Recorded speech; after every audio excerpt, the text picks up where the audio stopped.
കേരളത്തിൻ്റെ പ്രഥമ കന്യാസ്ത്രീ ഇതാ വാഴ്ത്തപ്പെട്ടവളായി തീരുന്നു എന്നുള്ള ശുഭവാർത്ത നമ്മേവരെയും ഏറെ സന്തോഷിപ്പിക്കുന്നു. ജീവിതത്തിൽ എന്നും പ്രതിസന്ധികളും ദുരന്തങ്ങളും ഏറ്റുവാങ്ങിയവളാണ് ഏലീശോമ്മ.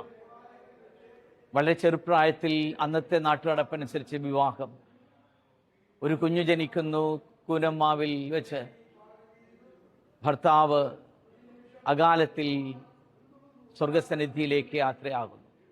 പിന്നീട് താലോലിച്ച് വളർത്തിയ ആ മകളും സഹോദരിയും ഏലീശോമ്മയും എല്ലാം ദൈവത്തിൻ്റെ പരിപാലനയുടെ ഭാഗമാണെന്ന് കണ്ട് പരിപൂർണമായി ദൈവത്തിന് വേണ്ടി സമർപ്പിക്കാൻ ഒരുങ്ങുന്നു. അങ്ങനെ പ്രഥമ സന്യാസിനി സഭയുടെ സ്ഥാപികയായി കേരളത്തിൽ TOC സന്യാസിനി സഭയുടെ ആരംഭം കുറിച്ചുകൊണ്ട് ഇതാ പുതിയൊരു ജീവിതത്തിലേക്ക് കടക്കുന്നു.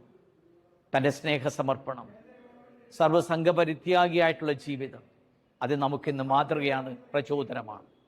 സ്വർഗസന്നിധിയിലിരുന്ന് ഏലീശോമ്മ ഇന്നും നമ്മെ പ്രചോദിപ്പിക്കുകയാണ്.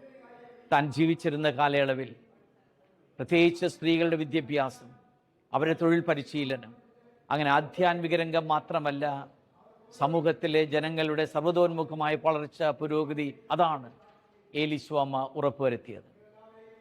ഈ വാഴ്ത്തപ്പെട്ടവളായി പ്രഖ്യാപിക്കുമ്പോൾ നമുക്ക് ഏലീശോമ്മയുടെ മാധ്യസ്ഥം തേടി പ്രാർത്ഥിക്കാം.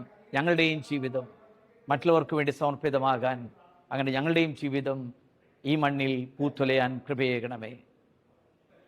വാഴ്ത്തപ്പെട്ട ഏലീശോമ്മ സ്വർഗസന്നിധിയിൽ ഇപ്രകാരം പ്രഖ്യാപനം നടത്തുമ്പോൾ ആ ധന്യജീവിതം നമുക്ക് അനുഗ്രഹമാകട്ടെ.